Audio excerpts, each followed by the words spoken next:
Hello friends, only technical channel में आप सभी का बहुत बहुत स्वागत है। 2 दिसंबर से एक बहुत ही टेस्टी, बहुत ही स्पाइसी आईपीओ मार्केट के अंदर आने वाला है, जो है कि बर्गर किंग का आईपीओ। तो इस वीडियो के अंदर पूरा डिटेल देखेंगे आईपीओ का, कंपनी का फाइनेंशियल चेक करेंगे, ये देखेंगे कि कंपनी का फ्यूचर प्रोस्पेक्ट कैसा है, क्या हमें इस आईपीओ के अंदर अप्लाई करना चाहिए या फिर नहीं। तो बने रहिएगा मेरे साथ ओनली टेक्निकल चैनल पर।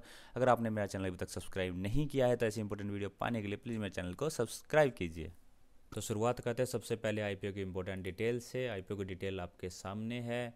2 दिसंबर से आईपीओ खुलेगा, 4 दिसंबर तक चलेगा। इसका जो इशू का साइज़ है वो होगा हमारा 13 करोड़ 50 लाख शेयर का, जिसकी टोटल अमाउंट आ रही है 810 करोड़। फ्रेश जो इशू है वो है 7.5 करोड़ शेयर्स का, जिसकी टोटल अमाउंट आ रही है 450 करोड़। साथ साथ ऑफर फॉर सेल जो है वो है 6 करोड़ शेयर्स का, जिसकी टोटल अमाउंट है 360 करोड़। फेस वैल्यू जो इन्होंने रखी है वो 10 रुपये पर शेयर रखी है।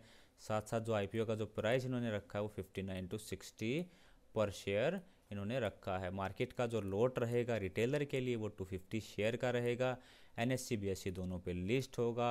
और रिटेलर को एक मिनिमम लोट अप्लाई करने के लिए यानी कि 250 अप्लाई करने के लिए 15,000 खर्च करने पड़ेंगे। साथ साथ मैक्सिमम लोट के लिए रिटेलर को 1,95,000 खर्च करने पड़ेंगे। हालांकि अगर ये ओवर सब्सक्राइब हो जाता है तो मैं आपको रेकमेंड करूंगा कि आप मिनिमम लोट के लिए यानी कि एक लोट ही अप्लाई कीजिए, क्योंकि अगर ओवर सब्सक्राइब होता है तो आपका जो पैसा है, चाहे आप कितने लोट के लिए अप्लाई करें, आपको एक लोट ही मिलेगा, तो आपका पैसा बिना मतलब के ब्लॉक हो जाएगा। चलिए एक बार इम्पोर्टेंट डेट्स और देख लेते हैं। 2 दिसंबर को ये ओपन होगा बिड के लिए, 4 दिसंबर को क्लोज हो जाएगा। अलॉटमेंट का फाइनलाइजेशन 9 दिसंबर को होगा। रिफंड का इनिशिएशन 10 को होगा, यानी कि जिनको ये आईपीओ नहीं मिला है उसको 10 दिसंबर से उनके जो रिफंड आने स्टार्ट हो जाएंगे। आपके डीमैट अकाउंट के अंदर जो सक्सेसफुल कैंडिडेट होंगे उनके डीमैट अकाउंट के अंदर 11 दिसंबर को आ जाएगा। आईपीओ की जो लिस्टिंग डेट होगी वो है 14 दिसंबर। 14 दिसंबर को ये शेयर बाज़ार के अंदर लिस्ट हो जाएगा।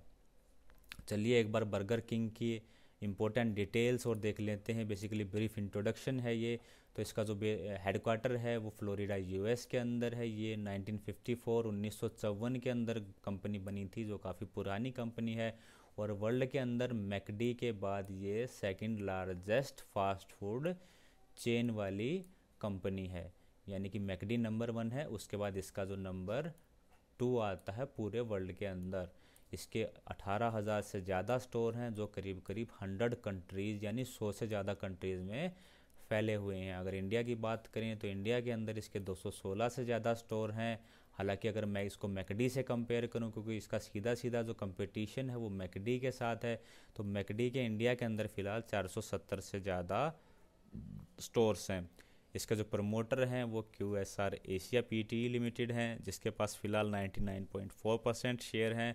और आईपीओ के बाद उसके पास 65% शेयर रह जाएंगे। आईपीओ का जो मेन पर्पज़ है बेसिकली जो बिज़नेस एक्सपेंशन है, बर्गर किंग जो इंडिया चाहती है कि उसके इंडिया के अंदर करीब करीब 700 रेस्टोरेंट हो जाएं बाय दिसंबर 31 2026 तक। चाहती है कि इंडिया के अंदर उसके 700 के आसपास रेस्टोरेंट हों। चलिए एक बार रिज़ल्ट और देख लेते हैं। रिज़ल्ट आपके सामने है, सारे के सारे फिगर्स करोड़ के अंदर है। 31 मार्च 2018 की बात करें तो उसका जो टोटल रिवेन्यू था वो 388 करोड़ था। अगर 31 मार्च 2019 की बात करें तो ये बढ़ के 644 करोड़ हो गया। उसके बाद 31 मार्च 2020 में ये बढ़ के 846 करोड़ के समथिंग हो गया। अगर सितंबर क्वार्टर तक की बात करें तो ये फिलहाल 151.7 करोड़ जो है वो कंपनी ने टोटल रिवेन्यू बुक किया है। हालांकि इसके अंदर सिग्निफिकेंट डाउन हमें दिखाई दे रहा है। अगर इसको इंटू 2 भी अगर मैं करूँगा तो ये फिर भी हमारा 300 के लगभग बनता है ईयरली। हो सकता है इसका जो मेन रीज़न है, क्योंकि वर्ल्ड वाइड लॉकडाउन था तो इनके भी स्टोर बंद रहे होंगे, इसी वजह से शायद ये रिवेन्यू के अंदर इतना डाउन दिखाई दे रहा है। तो टोटल रिवेन्यू की बात हमने कर लिया। अब एक बार टोटल एक्सपेंस देखते हैं। टोटल एक्सपेंस 451 से बढ़ के 2018 में 451 था, फिर 660 होगा, 660, उसके बाद 919 और लास्ट में अभी सितंबर के अंदर 268 5 करोड़ इनके टोटल एक्सपेंसेस थे। अगर बात करें प्रॉफिट या नेट इनकम की, तो बर्गर किंग इंडिया ने अभी तक, अगर जो मैं रिजल्ट देख रहा हूँ 2018 से लेकर 2020 तक, अभी तक प्रॉफिट बुक नहीं किया है। लगातार वो लॉस पे लॉस बुक किए जा रहे हैं। अगर मैं 2018 का देखूं तो इसको 62 करोड़ का लॉस था, 19 में इसको लगभग 16 करोड़ का लॉस था, और 31 मार्च 2020 में इसको 72 करोड़ का लॉस था, और फिलहाल सितंबर तक इन्होंने 116 करोड़ समथिंग का जो है लॉस बुक कर लिया है। अगर फाइनेंशियल देखें तो इतना इंकरेजिंग नहीं है। लगातार जो कंपनी है वो लॉस पे लॉस बुक किए जा रही है। हालांकि इसका एक रीज़न ये भी हो सकता है कि कंपनी लगातार अपनी जो ब्रांचेज है, अपने आउटलेट है, वो खोल रही है। एक्सपेंसेस मोड जो उसका एक्सपेंशन मोड में है, उसके इसी वजह से जो एक्सपेंसेस है वो लगातार बढ़ रहे हैं। हालांकि अगर मैं रिवेन्यू देखूं तो रिवेन्यू स्टेडली ग्रो कर रहा है, इसलिए हम मान के चल सकते हैं कि कंपनी फ़िलहाल एक्सपेंशन मोड में है, और जो ज़्यादा से ज़्यादा ब्रांचेस खोलने की वजह से उसके जो खर्चे हैं, एक्सपेंडिचर है, वो बढ़े हुए हैं। इसीलिए अभी फ़िलहाल कंपनी प्रॉफिट में नहीं है, लेकिन कंपनी शानदार है। हो सकता है आगे चल के प्रॉफिट वो जनरेट करने लग जाए। खैर फ़िलहाल कंपनी जो है लगातार लॉस बुक कर रही है। ये बर्गर किंग इंडिया की वेबसाइट या वेब पेज आपके सामने है। ये देखिए अलग अलग प्रोडक्ट इसके हैं। बेसिकली बर्गर इनका मेन प्रोडक्ट है।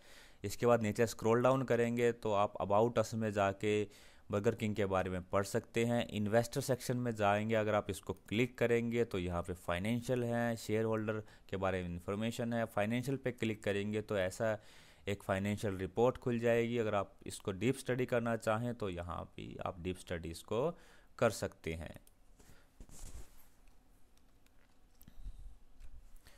तो हम लोगों ने ब्रीफ इन्फॉर्मेशन देख ली, आईपीओ की डिटेल देख ली, रिजल्ट देख लिए, वेबसाइट भी विजिट कर ली। अब चलते हैं मेन हमारे वर्डिक्ट की तरफ कि हमें अप्लाई करना चाहिए या फिर इस आईपीओ को छोड़ना चाहिए। तो उसके लिए हम एक बार इसके जो कंपनी के एडवांटेजेस हैं और डिसएडवांटेजेस हैं उनको डिस्कस कर लेते हैं।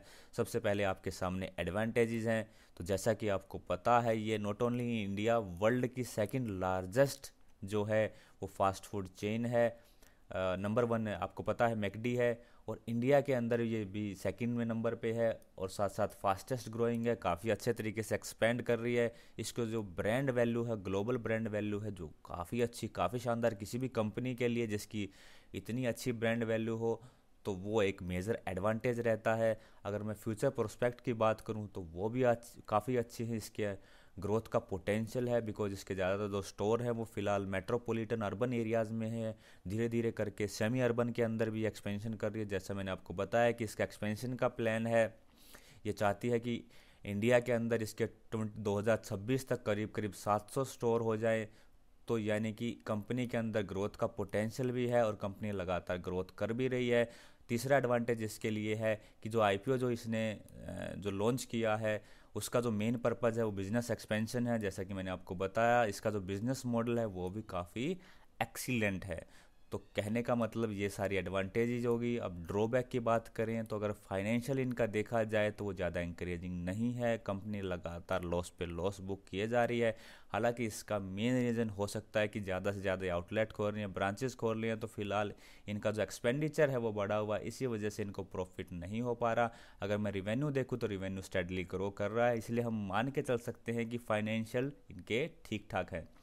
दूसरा ड्रॉबैक है कि इसको, आपको पता है, जो नंबर 1 कंपनी है मैकडी, उससे स्ट्रॉन्ग कंपटीशन फेस करना पड़ सकता है। साथ साथ इंडिया के अंदर हर एक सिटी में काफ़ी स्ट्रॉन्ग लोकलाइज प्लेयर हैं जिनकी उस पर्टिकुलर सिटी के अंदर काफ़ी अच्छी पकड़ है, तो उनसे भी इनको कंपटीशन फेस करना पड़ सकता है। अब बात करते हैं वर्डिक्ट की कि हमें अप्लाई करना चाहिए या फिर नहीं। तो मेरी तरफ से दोस्तों, ये लॉन्ग टर्म के लिए और लिस्टिंग गेन के लिए, दोनों के लिए रिकमेंडेड है। आपको इसमें लिस्टिंग गेन भी मिलेगा, और साथ साथ लॉन्ग टर्म के लिए अगर आपका व्यू कम से कम 3 से 5 साल तक का है, यानी कि अगर आप इसको करीब करीब 2025-26 तक अगर इसको होल्ड कर पाते हैं तो ये मल्टी बैगर साबित हो सकता है।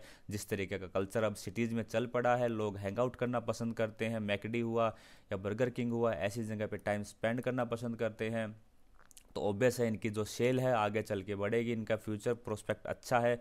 तो मेरे हिसाब से लॉन्ग टर्म के लिए और लिस्टिंग गेन के लिए दोनों के लिए रिकमेंडेड है। हालांकि लिस्टिंग जो सिर्फ लिस्टिंग गेन के लिए आते हैं उनको मैं बार बार बोलता हूं कि जो आपका सब्सक्रिप्शन का लास्ट डेट है यानी कि 4 दिसंबर है, 4 दिसंबर को एक बार आप चेक कर लीजिए अगर सब्सक्रिप्शन करीब करीब 40-50 गुना हो गया है। और साथ साथ जिस दिन ये लिस्ट हो, आई थिंक शायद 12 या 14 दिसंबर को लिस्ट होगा, जिस दिन ये लिस्ट हो उस पर्टिकुलर लिस्टिंग की डेट वाले दिन मार्केट अगर बेरिश नहीं है तो आपको ये लिस्टिंग गेन ज़रूर से ज़रूर देगा।